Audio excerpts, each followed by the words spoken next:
उपराष्ट्रपति JD Vance. इस वक्त की बड़ी खबर, इस्लामाबाद के नूर खान एयरबेस पर लैंड हुआ है विमान। शांति वार्ता के लिए इस्लामाबाद पहुंच गए हैं। तस्वीरें भी देखिए, आपको एक्सक्लूसिव टाइम्स नाउ नव भारत पर दिखा रहे हैं।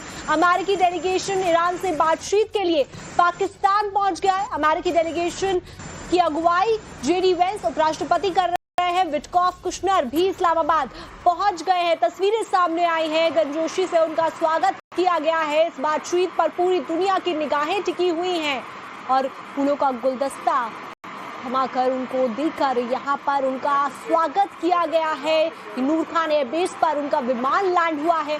शांति वार्ता के लिए इस्लामाबाद पहुंचे हैं। ये शांति वार्ता जिसके ऊपर पूरे विश्व भर की निगाहें हैं।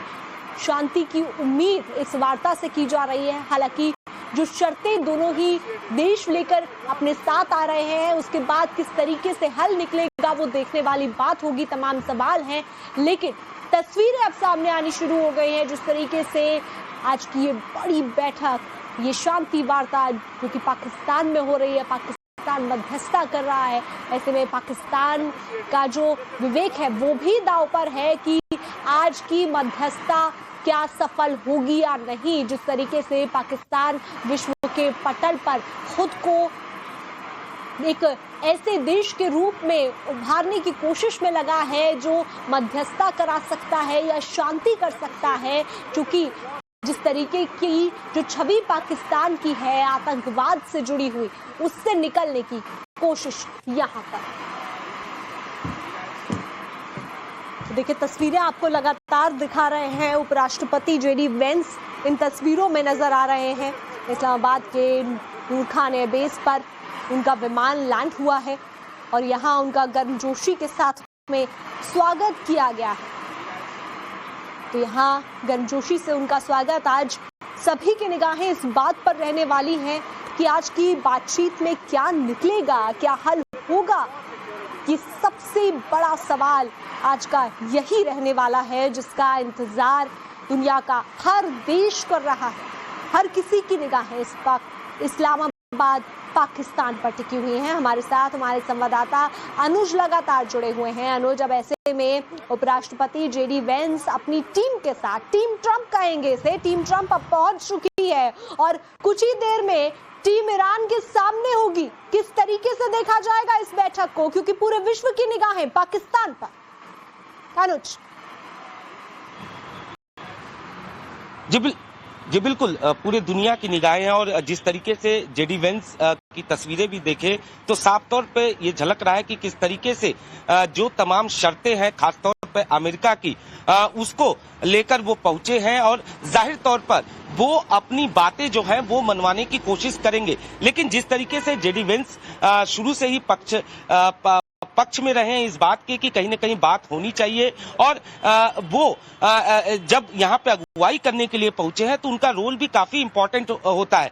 हालांकि अगर पूरे टीम की बात करें तो उस टीम में कुछ ऐसे लोग भी हैं जो कि कहीं न कहीं इत्तेफाक नहीं रखते थे जेडी वैंस की बातों से, क्योंकि वो शुरू से ये बात कहते रहे कि बात होनी चाहिए और टेबल टॉक होनी चाहिए। अब जब वो खुद इस टीम की अगुवाई कर रहे हैं तो वो अपनी बातें किस तरीके से रखते हैं, क्या पाकिस्तान अपना रोल, मध्यस्थता वाला रोल निभा पाता है, ये तमाम चीजें हैं जो तय होंगी कुछ घंटों बाद। हालांकि मीटिंग का जो टाइमिंग है, उपराष्ट्रपति जेडी वैंस से बातचीत की गई, जब वो रवाना हुए पाकिस्तान की रवानगी से पहले, तो उनकी तरफ से तो चेतावनी भी एक तरीके से दे दी गई और डोनाल्ड ट्रंप ने भी चेतावनी साफ साफ दे दी कि ईरान तो सिर्फ इसलिए बचा हुआ है ताकि वो बातचीत कर सके, उसे इसलिए छोड़ा हुआ है। और जिस बात के लिए स्ट्रेट ऑफ हॉर्मुज को लेकर जो दाव लगाता आ रहा है ईरान, उसको लेकर भी साफ साफ कह दिया गया कि हॉर्मुज को तो खोलना ही पड़ेगा। तो ऐसे में जब इतनी एग्रेसिव शुरुआत हो रही है तो क्या ये शांति की तरफ जाती हुई नजर आ रही है?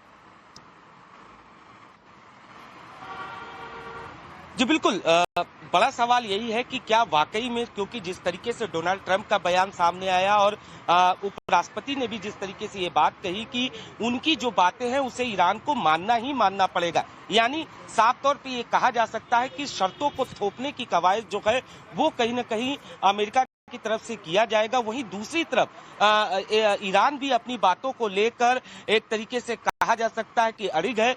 वो चाहता है कि उसकी जो शर्तें हैं, जब तक उन शर्तों को पूरा नहीं किया जाएगा, चाहे लेबनान की बात किया जाए या जो प्रॉपर्टी जब्त है उसकी बात की जाए, और बाकी जो शर्तें हैं उसको जब तक नहीं माना जाएगा तब तक वो बात नहीं मानेंगे। और यही वजह है कि यहाँ पे सबसे इम्पोर्टेंट रोल जो होता है वो कहीं ना कहीं जो मध्यस्थता कर रहा है, लेकिन मध्यस्थता कौन कर रहा है? पाकिस्तान कर रहा है। और यही वजह है कि कहीं ना कहीं सवाल जरूर खड़े किए जा रहे हैं कि क्या ये शांति वार्ता सफल हो पाएगी, क्योंकि शांति वार्ता पर ही निगाहें हैं। और अमेरिका ने दो टूक ये बात कह दिया है कि अगर ये शांति वार्ता सफल नहीं होती है तो ऐसे हथियारों से हमला किया जाएगा जो दुनिया देखेगी, और इससे पहले ऐसा युद्ध नहीं देखा होगा दुनिया ने।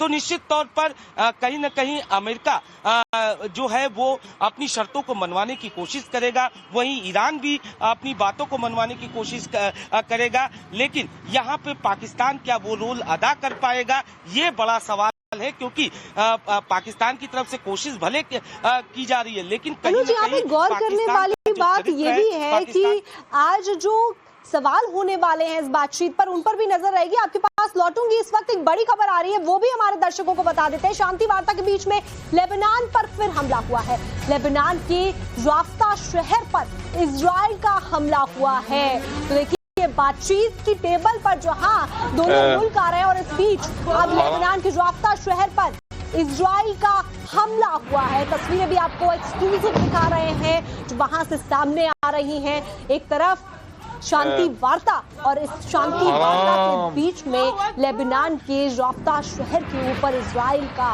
हमला। ये तस्वीरें आप देखिए, भयावह तस्वीर यहाँ से सामने आ रही है। जिस तरीके से ये पूरे अटैक किया गया है, इसके बाद कैसे ये शांति वार्ता होगी, बहुत ही मुश्किल राह रहने वाली है। ये राफ्ता शहर है और बड़ा नुकसान यहाँ हुआ है। इन तस्वीरों से ही अंदाजा लगाया जा सकता है। जो आप तस्वीरें आप अपनी स्क्रीन पर देख रहे हैं, धुएं का गुबार उठता हुआ यहाँ पर नजर आ रहा है। बहुत ही ज्यादा भयावह तस्वीरें यहाँ पर देखने को मिल रही हैं। राफ्ता शहर, दो तस्वीरें हम आपको दिखा रहे हैं और दोनों ही बहुत ही कॉन्ट्राडिक्टरी तस्वीरें हैं, एक दूसरे से जुदा। पाकिस्तान में जो एक तरफ शांति वार्ता, तो वहीं लेबनान पर हमले जो है, ये लेबनान का ही मुद्दा है जो कि इस वक्त सबसे बड़ा ईरान लेकर पहुंचा है। और लेबनान एक वो बड़ी शर्त भी है जो कि ईरान की तरफ से रख दी गई है।